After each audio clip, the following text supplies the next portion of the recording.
Today on Monday's Talk, we're answering the question, how do I discern my future? So discern or discernment basically means to be able to understand truth from error, or which path is the right way, or if the path that you're on in life is the correct path, or if it's time to change paths. So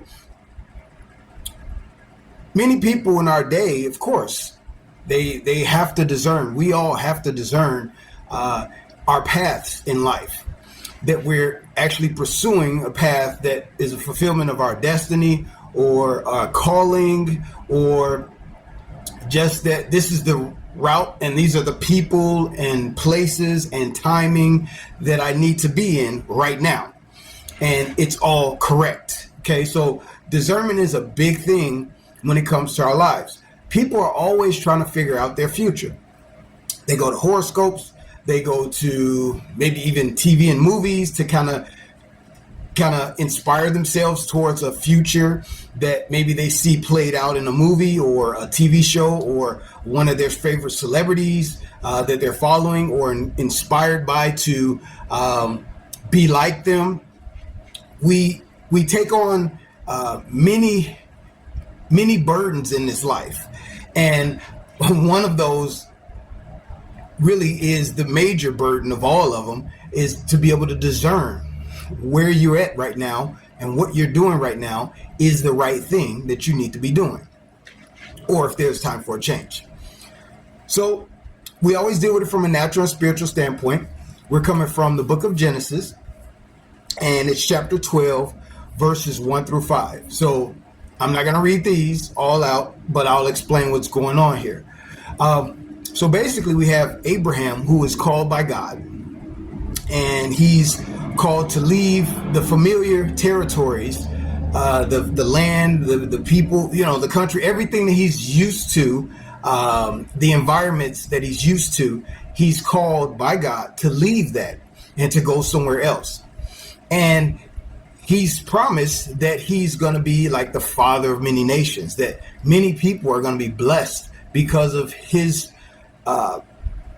correct timing and opportunity to make the right decision and to pursue it. So he's got the time. This is a precise time that he's approached, and this is an opportunity to affect the future as well as his own. So he's making the right choice in the right time. So he's discerning if this is actually the way to go. Now, one of the cool things about the Old Testament, when God visited you, you knew God visited you. It was no mistake about it.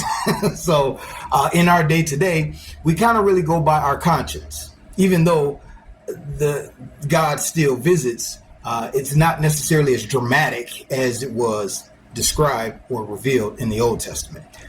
But some people do have those experiences too. Different subject. Either way, thing is that he was called to go somewhere else and to do, and you can go and read the story, but he was called to go somewhere else to do what God wanted him to do. And this would cause him to, which was the land of Canaan, this would cause him to be a blessing to many people. So there's three things that we could take from this. And one is to recognize the call, to recognize when it's time to do something in life in general, or if it's time to make a change in life. The second one is to realize that your decision and your obedience to what inward calling that you have, it will affect other people, whether good or bad. The things that you do will affect people. The things that you don't do or choose not to do or refuse to do that could help others, including yourself, it will affect people as well. And then the third thing would be to move forward, not knowing all the results that are going to happen. Even people who are atheists, which means people who don't believe in God, they actually have to still operate by faith. Give you an example, not necessarily in God, but dealing with believing in something that's not seen. And that is just like going to a job. Like if they go to a job, they are believing that they're going to get a check because they filled out all the documents and went through all the process and got hired. They believe that they're going to get a check on the specific days that are noted as a payday. And they've already are planning for what bills or what fund they want to have, right? So you don't see that money currently, but you're going to work every day and you're expecting that paycheck on the day that it comes. Now, if it doesn't come, then, there's a problem. Obviously, you go and deal with that, and every company has its own process for that. But thing is that you're believing in something that you don't see. You're moving in a path that you can't fully necessarily even understand sometimes or agree with everything about that. And you're actually expecting some kind of result, and this result affects you as well and your family or friends, because you give money away or you pay for bills, or even if you pay a bill, you affecting somebody else because they getting a paycheck now because you're paying that bill, right?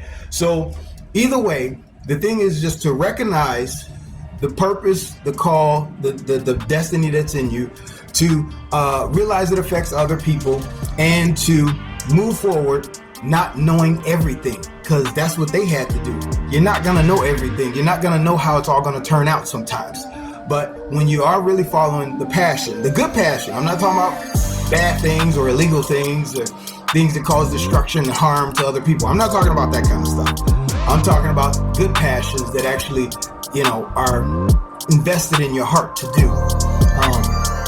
These things will produce great fruit that will benefit you and many others that you may not even meet in this lifetime. All right, so this was your Monday's Talk. If you have any things that you want to see addressed from a natural and spiritual standpoint, let me know, and we'll do what we do to address it. All right, till next time.